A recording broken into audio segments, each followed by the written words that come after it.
Hi everyone, in front of me I've got a Redmi Note 10 Lite and let me share with you how to soft reset your device.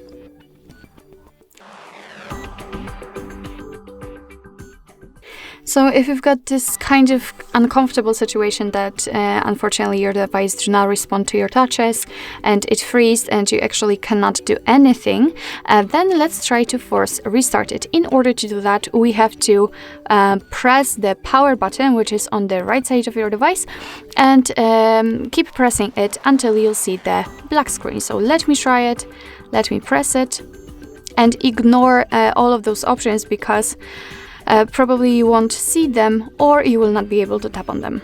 And as you can see here, we've got the developer's logo, and after a while the device will be automatically restarted. So you have to simply wait, and I hope that it will get back to its normal state.